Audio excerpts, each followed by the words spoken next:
Hello student, આજે આપણે ભણીશું ICNM, બરાબર. Installation, commissioning and maintenance. તો લાસ્ટ ટાઈમ આપણે જોયા કે ટ્રાન્સફોર્મર અને સર્કિટ બ્રેકરની અંદર આપણે કોમન ટ્રબલ્સ કયા કયા હતા. હવે આપણે જોઈએ એક્ઝામની અંદર 100% પૂછાય જ છે, બરાબર. ઘણીવાર પૂછાયેલો છે. તો ક્વેશ્ચન આ રીતના પૂછાય કે explain need of trouble shooting chart, બરાબર. તો ટ્રબલ શૂટિંગ ચાર્ટની આપણે જરૂરિયાતો કઈ કઈ છે તે, બરાબર. અને એની એડવાન્ટેજ જોઈશું, બરાબર. એની પ્રોસિજર જોઈશું અને કઈ રીતના પ્રિપેર થશે તે, બરાબર. તો કોઈપણ ઇક્વિપમેન્ટ આપણે સાધન લઈએ તો તેની સાથે એક ટ્રબલ શૂટિંગની ચોપડી આપેલી હોય, બરાબર. બરાબર. તો આપણે ચાર્ટ આપેલો હોય કોઈ વાર. તો આપણે મિક્સર ગ્રાઇન્ડર લઈએ અથવા તો કોઈ પણ ફ્રીજ લઈએ, ટીવી લઈએ, તો એની અંદર એક બુક્સ હોય. તો એ ટ્રબલ શૂટિંગ અંદર લખેલું હોય કે આમાં મશીનને કઈ રીતના ઓપરેટ કરવાનું, આપણે ટીવીને કઈ રીતના રિમોટ કંટ્રોલ હોય, બરાબર. એને કઈ રીતના ઓપરેટ કરવાનું હોય, પછી આ થાય તો આપણે શું કરવાનું, બરાબર. એવું બધું લખેલું હોય. તો એની મેન્યુઅલ હોય. તો એ રીતના પૂછાય explain the need of troubleshooting chart, troubleshooting chart, બરાબર, with their advantages,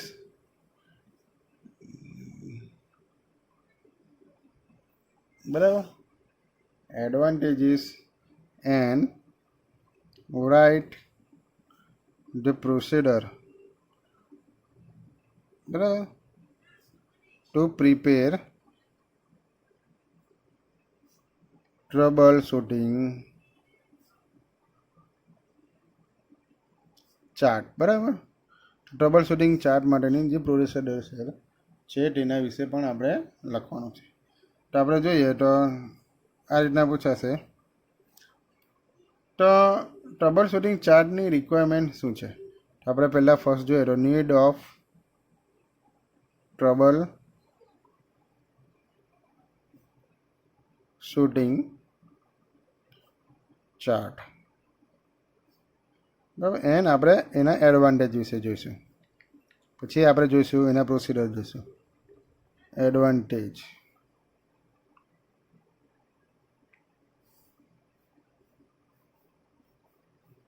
બરાબર છે. તો આપણે જોઈએ તો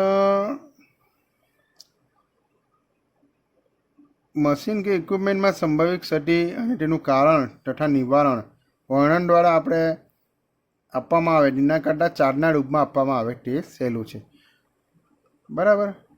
તો પહેલાં આપણે જોઈએ કે ટ્રબલ શૂટિંગ ચાર્ટ શું છે. આ પછી આપણે જોઈશું. પહેલાં ટ્રબલ શૂટિંગ ચાર્ટ શું છે. તો કોઈપણ ઇલેક્ટ્રિકલ ઇક્વિપમેન્ટ કોઈપણ જાતની મુશ્કેલી વગર ચાલ્યા કરે એ તો સંભવ નથી, બરાબર. તેમાં આંતરિક કે બાહ્ય કારણો અથવા તો ચુંબકીય કારણો, આપણે જોઈએ તો આંતરિક કારણો, ઇન્ટરનલ ફોલ્ટ, બાહ્ય કારણો એ એક્સટર્નલ ફોલ્ટ હોય, હા, તેના કારણે કોઈ પણ મુશ્કેલી ઊભી થઈ શકે. તો સામાન્ય રીતે આપણે જોઈએ તો ઇક્વિપમેન્ટના મેન્યુફેક્ચરર ઇક્વિપમેન્ટમાં થઈ શકતી સંભવિત મુશ્કેલીઓ અને તેના નિવારણ માટેની માહિતી ઇક્વિપમેન્ટની સાથે આપે જ છે, આપણે જોઈ ગયા તે પ્રમાણે.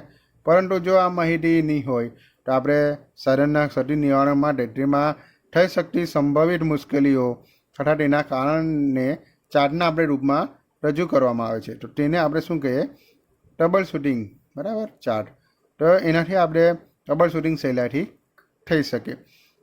પછી આપણે જોઈશું need of trouble shooting chart અને એના એડવાન્ટેજીસ. તો પહેલું છે ઇટ બીકમ્સ ઇઝી, બરાબર, if the cause of fault and its remedy is given in the form of chart, બરાબર, instead of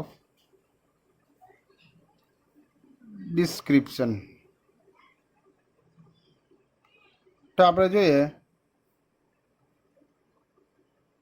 તો મશીન કે ઇક્વિપમેન્ટના સંભવિત ક્ષતિ અને તેનું કારણ તથા નિવારણ વર્ણન દ્વારા આપવામાં આવે તેના કરતાં આપણે ચાર્ટના સ્વરૂપમાં આપણે આપીએ તો એ સહેલું પડે છે, બરાબર. સેકન્ડ આપણે જોઈએ તો trouble shooting chart is prepared in logical સિક્વન્સમાં હોય તો trouble shooting chart is prepared in logical sequence.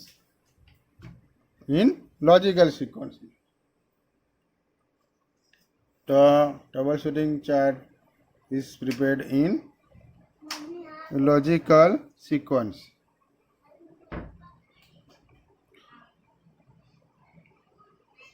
So the necessary part of the machine, barabar, can be opened and the fault can be cleared instead of opening the whole machine.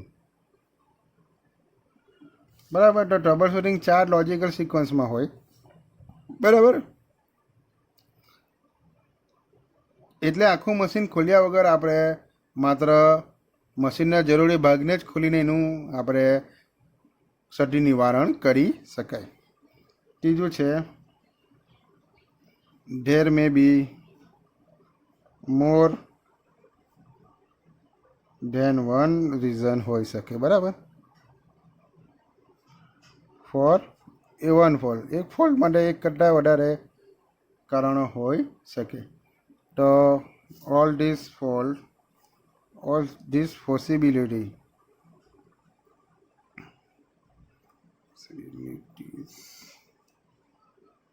are given in a logical sequence.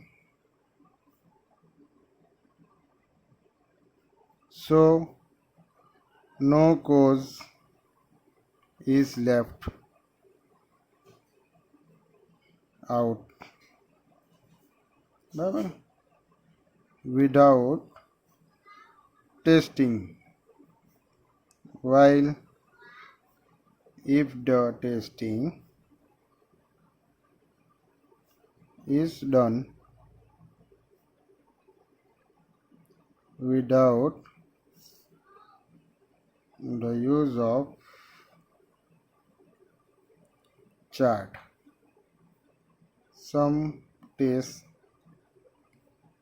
are left out, બરાબર.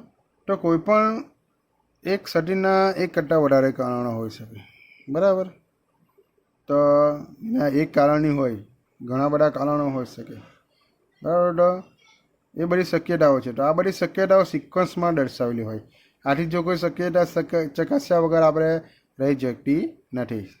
તો જ્યારે chart વગર કોઈ fault અમુક શક્યતાઓ ચકાસ્યા વગર રહી જાય તો મુશ્કેલી દૂર કરવામાં આપણને શું થાય, વાર લાગશે, બરાબર છે. તો આ હતું આપણું થર્ડ કારણ. ચોથું છે the discussion of the trouble can be made on the table, બરાબર. the discussion of the trouble can be made on the table, બરાબર, only with the help of chart. So the maintenance staff, બરાબર, can be instructed accordingly. એટલે આપણે જોઈએ તો ચાર્ટની મદદથી table પર જ આપણે તેના વિશે આપણે ચર્ચા કરી શકીએ, બરાબર, જેથી સ્ટાફને જરૂરી સૂચના આપી શકાય કે આ જગ્યા પર આપણે જવાનું છે, બરાબર, અને આ જગ્યા પર ફોલ્ટ છે અને આ જગ્યા પર હોઈ શકે ફોલ્ટ, બરાબર. 5, semi skilled worker can carry out trouble shooting with the help of trouble shooting chart. એટલે સેમી સ્કિલ્ડ વર્કર હોય can carry out trouble shooting with the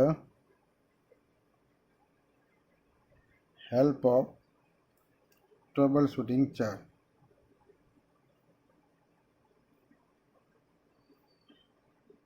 તો આપણે જોઈએ તો ચાર્ટની મદદથી સામાન્ય જ્ઞાન ધરાવતો કારીગર પણ મુશ્કેલીનું નિવારણ કરી શકે છે. અને લાસ્ટ ફાઇનલ 6 આપણે જોઈએ તો there is saving in time. બરાબર, saving in time with the use of trouble shooting chart.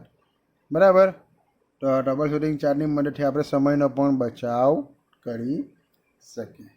તો આ હતો આપણો ટ્રબલ શૂટિંગ ચાર્ટની જરૂરિયાત. બરાબર, આપણે જોઈએ તો હવે procedure of prepare trouble shooting chart. તો ટ્રબલ શૂટિંગ ચાર્ટની આપણે પ્રોસિડર આપણે જોઈએ તો એક્ઝામની અંદર એની અંદર જ પૂછાય અથવા તો અલગથી પણ પૂછી શકાય.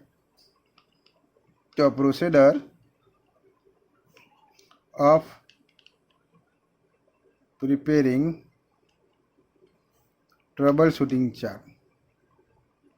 બરાબર,